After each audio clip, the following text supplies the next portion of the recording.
No era un secreto para nadie en los estudios de la capital que, en ese final de año turbulento, las paredes parecían tener oídos y las conversaciones siempre se cortaban a la mitad. Desde temprano, ese día, los estrechos pasillos de la XW llevaban un rumor inquietante, un susurro tan leve como peligroso, pero nadie se atrevía a articularlo por completo. Bastaba con mencionar el nombre Negrete para que un asistente cerrara la puerta, un productor cambiara de tema o un locutor fingiera ajustar el micrófono. Pedro había salido de una sesión agotadora. Había cantado 4 números en vivo, con una orquesta que luchaba contra el retraso y la falta de tiempo para ensayar. La voz todavía vibraba en su pecho, esa vibración profunda que permanecía incluso cuando la presentación ya había terminado, pero él notaba que había algo diferente en el aire. Una inquietud que no se mezclaba con el cansancio habitual de las transmisiones. Mientras caminaba por el pasillo principal, ajustando el cuello del traje charro que usaría más tarde en un compromiso fotográfico, vio a 2 técnicos discutiendo en voz baja. Uno de ellos, al notar que Pedro se acercaba, metió las manos en los bolsillos y fingió revisar un cable inexistente. El otro desvió la mirada como si estuviera frente a una figura que no debía involucrarse en cierto tipo de conversación. Pedro siguió caminando. No insistió. No preguntó. Pero su instinto, ese mismo que le decía cuando un caballo estaba a punto de encabritarse o cuando un director no estaba satisfecho con la escena, comenzó a agitarse dentro de él. Era un presentimiento. Y los presentimientos, en la vida de un cantante popular, casi siempre significaban malas noticias. Fue entonces que, al doblar la esquina para salir de la radio, una mano firme sujetó su antebrazo. Era Miguel, asistente de producción, un hombre que rara vez se metía en medio de las tensiones de los artistas. Su rostro estaba pálido, algo entre el nerviosismo y el peso de entregar un mensaje que tal vez ningún otro hubiera tenido el coraje de transmitir. «¿Pedro?», comenzó él, en un tono que no combinaba con el bullicio habitual de la radio. «Es el teniente coronel Negrete. Llegó noticia de Estados Unidos. Dicen que está muy mal. Muy mal». La frase quedó suspendida en el aire como pura electricidad. No se dijo agonizando. No se dijo muriendo. Pero el silencio que vino después lo decía todo. Pedro, sin darse cuenta, enderezó el cuerpo. Era como si hubiera recibido un golpe que no lo derribaba, pero lo obligaba a recuperar el aire. Durante años, periódicos venenosos habían alimentado la narrativa de rivalidad entre los dos, titulares que construían la ilusión de enemistad profunda, como si México necesitara elegir solo un héroe para representarlo. El público, las radios, los estudios, todos participaban de esa danza peligrosa. Pero, ahí, en ese instante, ante la noticia seca y definitiva, no había música, fama, disputa o titular. Solo había un hombre recibiendo la noticia de que otro hombre, hecho del mismo barro y del mismo canto, enfrentaba la última frontera. Pedro respiró hondo. «¿Quién más está yendo?», preguntó, aunque ya sabía la respuesta. Miguel bajó la mirada. «Nadie. No quieren involucrarse. No era miedo a la muerte. Era miedo a la imagen pública. Miedo de parecer que la vieja rivalidad era solo una invención. Miedo de contrariar a empresarios, discográficas, columnistas sociales. Miedo de admitir que, detrás de los trajes impecables y las posturas firmes, había sentimientos más complejos de lo que a la industria le gustaba mostrar. Pedro no dudó. «¿Dónde está él?». Miguel dijo el nombre de la ciudad con cuidado, como si cada sílaba tuviera peso. Pedro no agradeció. Solo dio 2 pasos firmes hacia atrás, se puso el sombrero, ajustó la barbilla y salió de la radio como quien cruza una línea invisible. No pidió coche oficial. No avisó a la prensa. No consultó agentes ni compromisos marcados. Simplemente caminó hasta la avenida ancha, donde los tranvías eléctricos cortaban el final de la tarde con su tintineo metálico. A lo lejos, la ciudad hervía como siempre, vendedores gritando, conductores discutiendo, chicos corriendo para coger el último autobús. Pero él caminaba con la certeza muda de que ese rumbo ya no era negociable. Era una necesidad que venía de dentro, una obligación moral que nacía no del escenario, sino de una parte más profunda, escondida, que rara vez mostraba al mundo.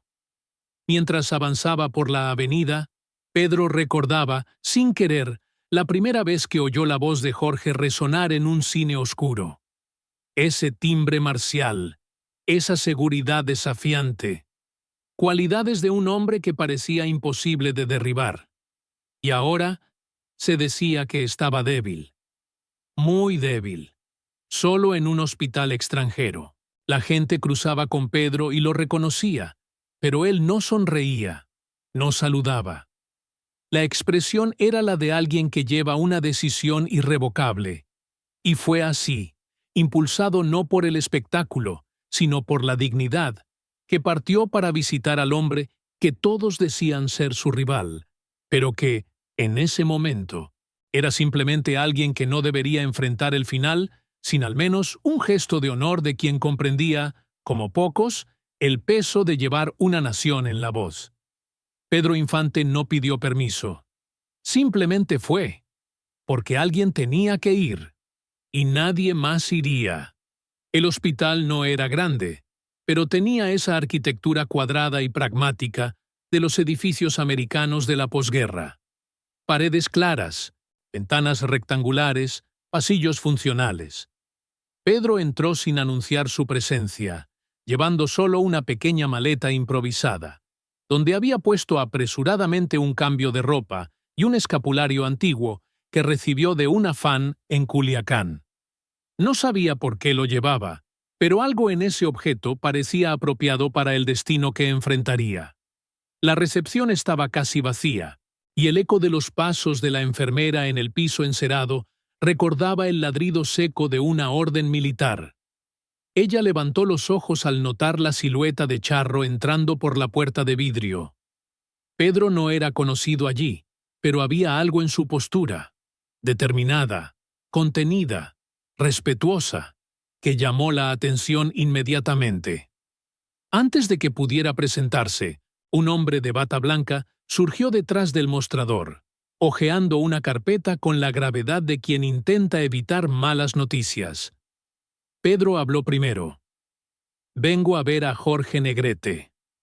El médico levantó los ojos, evaluando a ese visitante como quien mide no solo la intención, sino el impacto emocional que podría causar. No era común que los mexicanos llegaran allí pidiendo por Jorge. Casi todos usaban el nombre formal, el apellido, el título de teniente coronel. Esa familiaridad despertó respeto. La enfermera consultó una lista. Después de unos segundos, hizo un gesto discreto con la cabeza. Cuarto 214, pero... Ella dudó, eligiendo bien las palabras. Está muy débil. Necesita ser breve. Pedro agradeció con un leve gesto de cabeza, sin forzar cordialidades.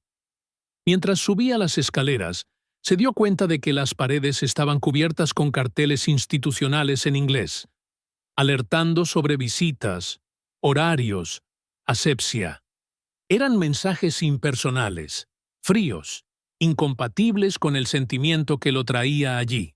Cada escalón parecía una transición lenta entre el mundo ruidoso de México y ese silencio extranjero, donde las leyendas no tenían lugar. Al llegar al segundo piso, notó un movimiento inusual en el pasillo lateral.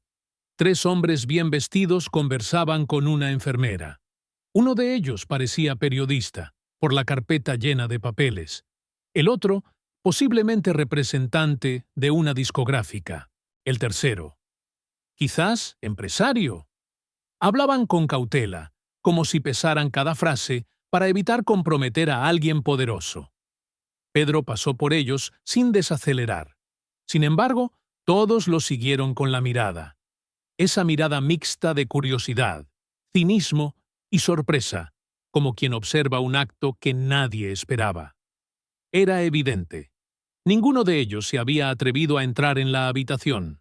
La enfermera empujó el carrito de medicamentos a un lado, abriendo paso entre los aparatos de oxígeno. Pedro avanzó. Sus botas produjeron un sonido seco en el piso encerado, contrastando con el silencio del piso. La puerta del 214 estaba entreabierta, revelando solo la sombra inmóvil de alguien acostado. Respiró hondo y empujó la puerta. El interior de la habitación era pequeño, casi claustrofóbico. La iluminación era reducida, gracias a las cortinas pesadas que filtraban la luz californiana en tonos pálidos. El aire parecía cargado por una tensión silenciosa. El olor a desinfectante se mezclaba con el murmullo continuo de los aparatos médicos.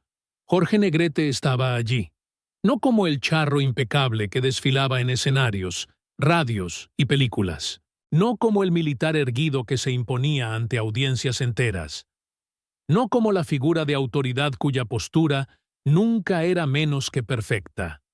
Estaba pálido, los hombros hundidos en el colchón, el rostro parcialmente iluminado por una lámpara fría. La respiración era corta, irregular, casi como si estuviera negociando cada movimiento del pulmón. Pedro no se acercó de inmediato. La escena exigió unos segundos de silencio absoluto. No por miedo, sino por respeto. Negrete abrió los ojos cuando percibió el cambio en el aire. Fueron segundos lentos. Primero, intentó identificar la figura en la puerta. Luego, reconoció el contorno del charro y la postura firme. Un brillo breve, casi imperceptible, cruzó su mirada fatigada. Pedro se quitó el sombrero. No era un gesto teatral. Era instintivo, natural, como ante algo sagrado. Dio 2 pasos hasta el borde de la cama. No había flores, ni cartas, ni fotografías de amigos. Ninguna manifestación pública. Solo el sonido distante de una máquina que seguía los latidos del cantante. «Buenas tardes, Jorge». La voz salió grave, pero suave. Negrete intentó hablar, pero la garganta no respondió. Aún así, movió levemente la cabeza. Un gesto mínimo, pero cargado de reconocimiento. El silencio que siguió no era incómodo. Era el tipo de silencio que solo existe entre hombres que llevan responsabilidades mayores que sus nombres, mayores que su propia vida. 2 artistas que habían sido puestos frente a frente por intereses externos, pero que en el fondo comprendían profundamente los sacrificios del otro. Pedro se acercó un poco más. Recolocó la silla apoyada en la pared y se sentó al lado del lecho, apoyando el sombrero en el regazo. Ahora veía los detalles. La rigidez tensa en la mandíbula de Jorge, el sudor frío cerca de la raíz del cabello, la profundidad de las ojeras. Era el retrato de alguien que había luchado mucho para no mostrar dolor hasta el último instante. «Vine porque debía venir», dijo Pedro, finalmente. Fue cuando escuchó un ruido detrás de él. La puerta se abrió unos centímetros. Uno de los hombres del pasillo asomó la cabeza. Luego retrocedió rápidamente, incómodo, casi avergonzado de presenciar esa escena, como si fuera demasiado íntima, demasiado profunda para ser observada por ojos externos. Pedro permaneció sentado, firme, dejando que esa presencia silenciosa hablara por sí misma. No preguntó detalles de la enfermedad. No buscó explicaciones médicas. Era demasiado tarde para eso. Allí, en ese cuarto sofocante y aislado del mundo, la verdad estaba clara. El mito estaba sucumbiendo, pero el hombre de carne, honor y orgullo, aún estaba consciente. Negrete levantó la mano por un breve instante, como si intentara alcanzar algo. Pedro se inclinó, pensando que quería decir algo, pero no había palabras. Solo ese gesto, interrumpido por la fragilidad del cuerpo. Pedro entonces hizo lo que pensó que Jorge entendería. Apretó su mano, con firmeza y respeto. Fue en ese apretón, más que en la mirada, más que en las palabras, que ambos aceptaron la realidad. La rivalidad nunca había sido de ellos. Era de los otros, de los que necesitaban espectáculo. El honor, sin embargo, era solo de ellos. En el pasillo, el silencio se mantenía tenso, como si el mundo esperara la confirmación de lo que estaba pasando allí dentro. Pero nadie se atrevió a entrar, porque sabían que en ese cuarto no se asistía a un drama público, sino a un encuentro final entre dos hombres cuyo valor superaba la propia fama. Y Pedro permaneció allí, con el sombrero en el regazo, sin prisa, sin miedo, sin testigos, solo presente, como nadie más había tenido el valor de estar. El cuarto parecía encogerse a medida que avanzaba la noche. Las sombras se alargaban por las paredes, cubriendo los rincones como si quisieran preservar la intimidad de ese encuentro. Un ventilador antiguo giraba en el techo, haciendo un ruido suave, casi hipnótico, que acompañaba la respiración irregular de Jorge Negrete. Pedro permaneció sentado, atento, como si estuviera en vigilia. No hablaba por prudencia, no por temor a molestar, sino porque comprendía que ciertas presencias se imponen justamente por el silencio. Su mirada iba del rostro pálido de Jorge al pequeño frasco de suero que descendía lentamente por la delgada manguera. Cada segundo era una negociación delicada entre la vida y el cuerpo cansado. Fue Jorge quien rompió el silencio por primera vez. Un intento de sonido. Una vocal corta, rasgada, casi imperceptible. Pedro se inclinó inmediatamente. «No se esfuerce», murmuró. Pero Negrete hizo un gesto terco con la mano, un gesto mínimo, pero lleno de orgullo. Quería hablar. Quería elegir sus últimas palabras. Era un hombre acostumbrado a comandar plateas gigantescas con la voz. Callarlo en ese instante sería una crueldad. Pedro se acercó, trayendo la silla más cerca de la cama. «Estoy aquí, Jorge». Negrete respiró hondo, casi como quien prepara el cuerpo para un esfuerzo hercúleo. Dijo, con voz débil, rasposa: «¡México!». La palabra salió suelta, pesada, cargada de capas que ningún reportero, ningún crítico, ningún escritor jamás podría traducir completamente. Era una confesión y una acusación.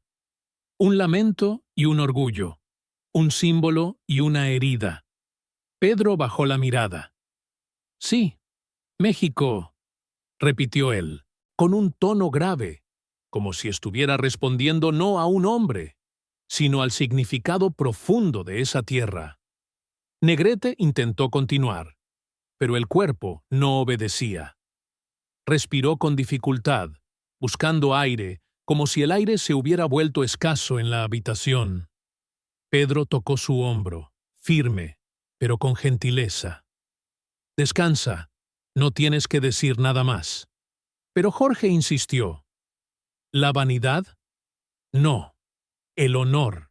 La necesidad de dejar algo claro, algo que solo otro cantante entendería. Movió los labios, formando palabras sin sonido. Pedro se acercó aún más, casi tocando su frente con el borde de la cama para escuchar. «No éramos enemigos». La frase salió quebrada, pero inteligible.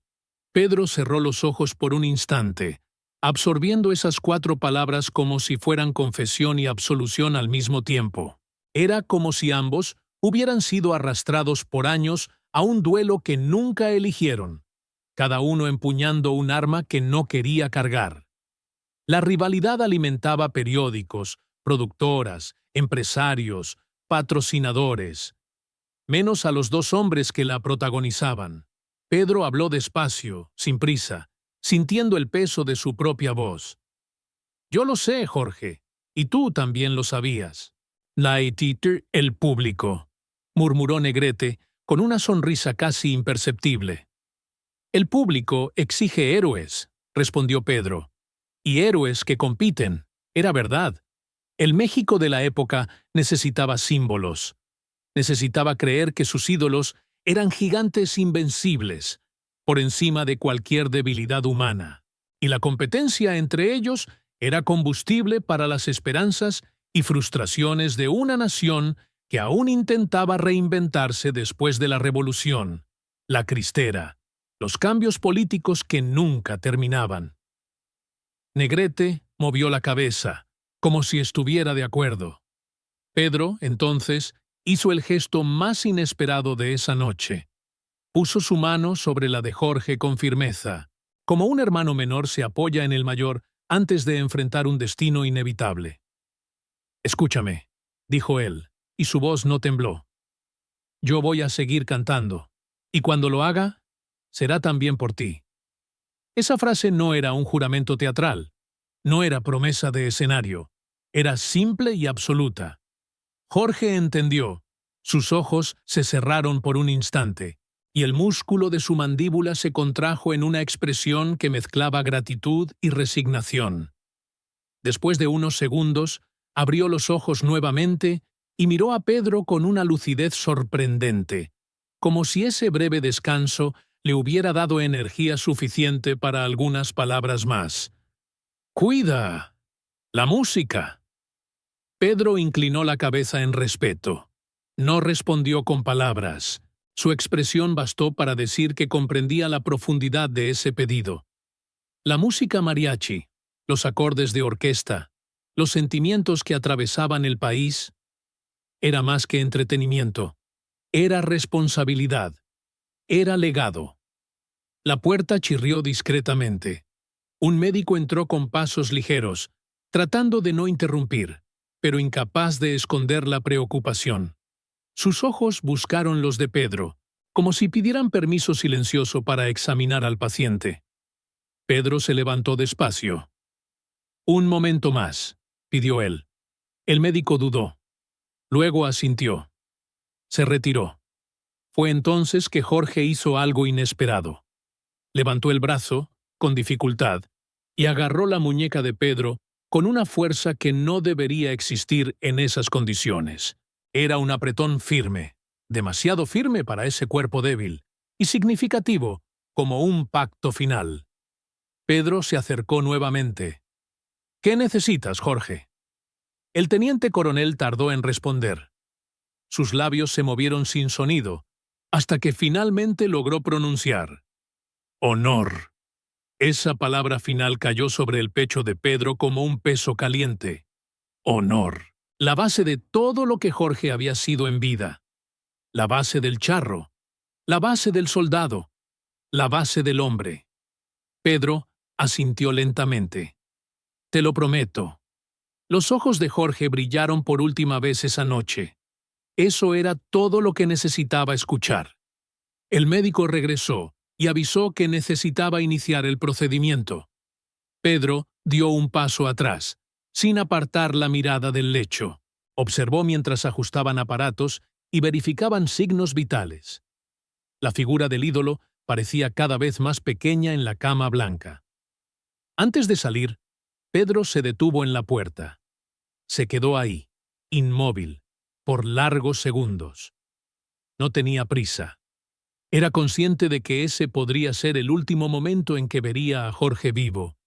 Y entonces, con el sombrero contra el pecho, murmuró en un tono que solo la habitación escuchó: «Gracias, Jorge, por todo».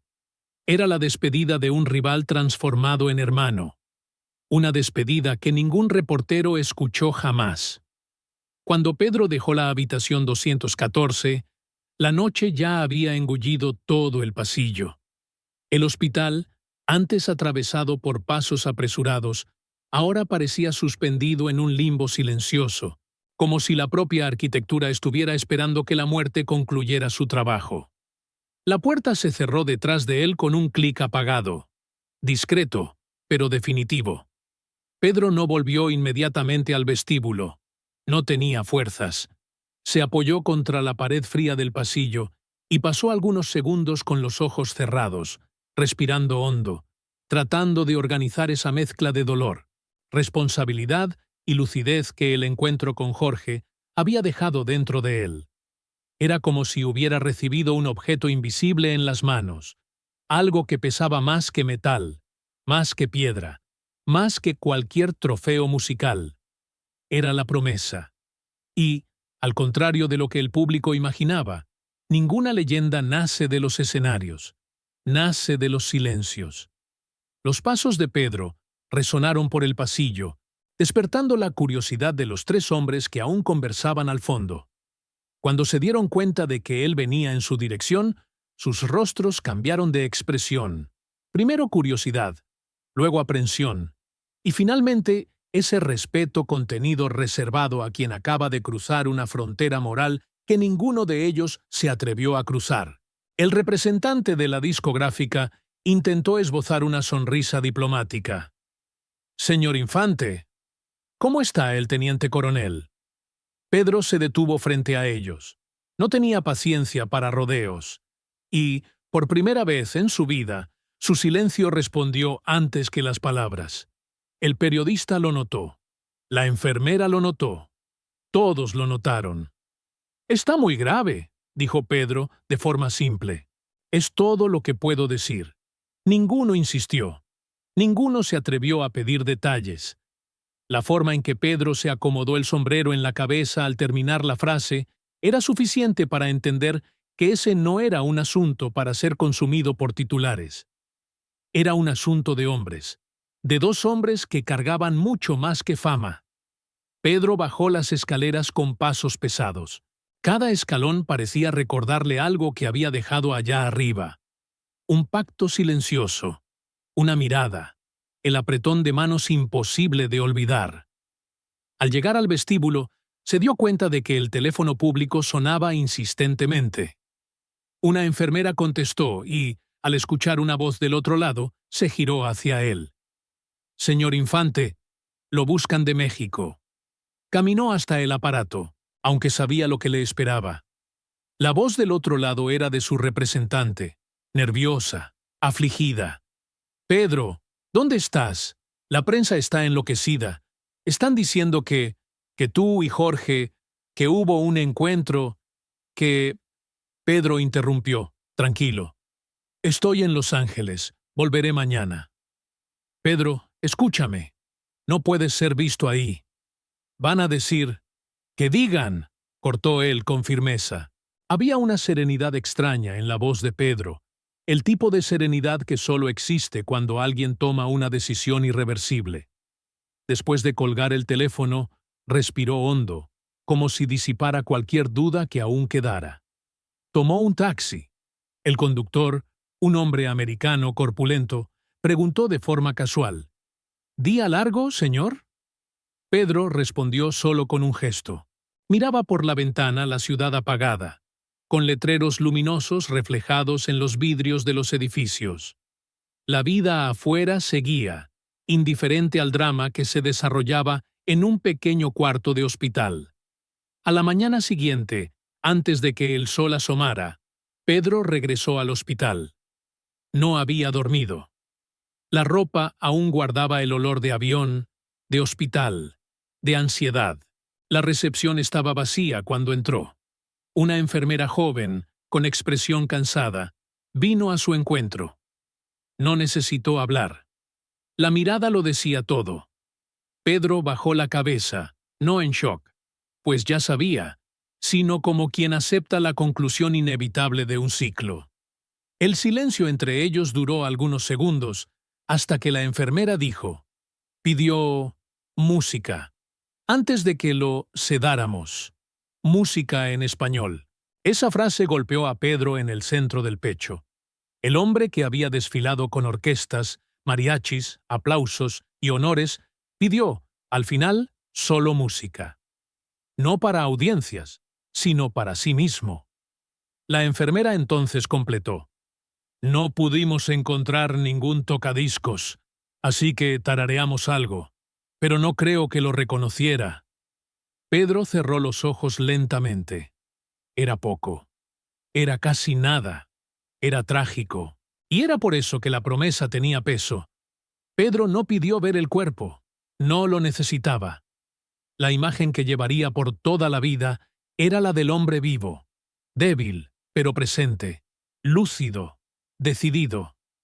Cualquier segundo final, congelado en una rigidez fría, solo borraría la dignidad de esa última mirada. Después de llenar papeles, dejó el hospital en silencio. El viento frío de la mañana pasó por él como si llevara un aviso.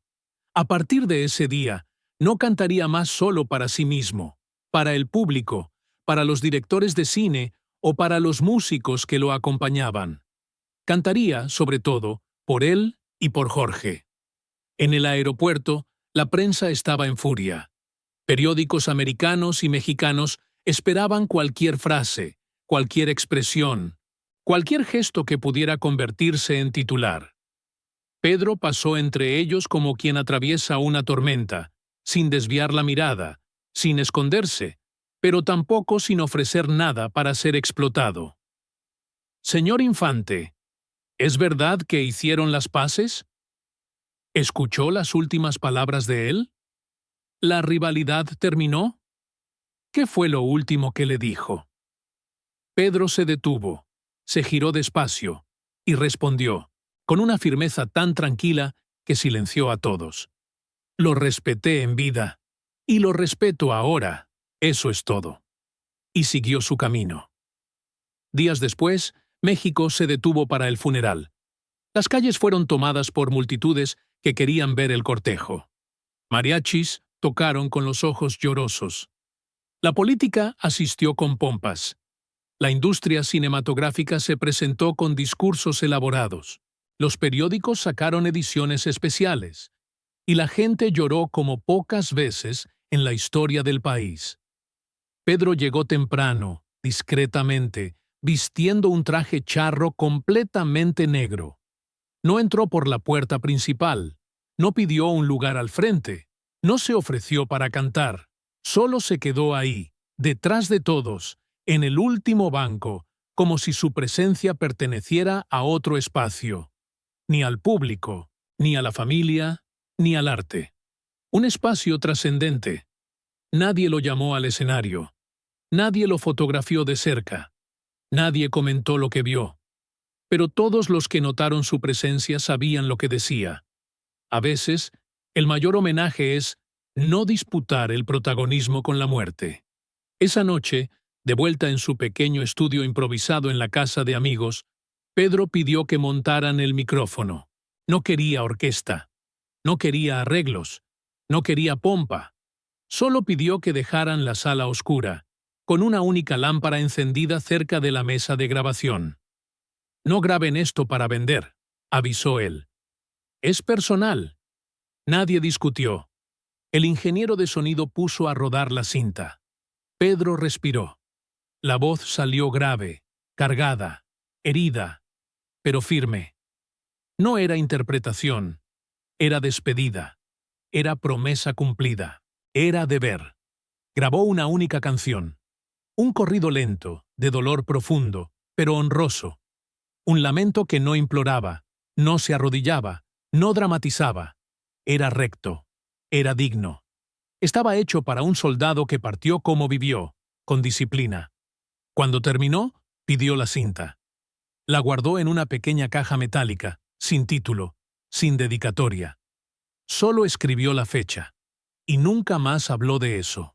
Los años pasaron. Y la historia se esparció en fragmentos. Alguien juraba haber visto a Pedro en el hospital. Otro decía saber del apretón de manos. Otro contaba sobre la canción secreta. Otro decía que, la noche de la muerte de Negrete, Pedro cantó diferente, más profundo, más sincero, más sombrío.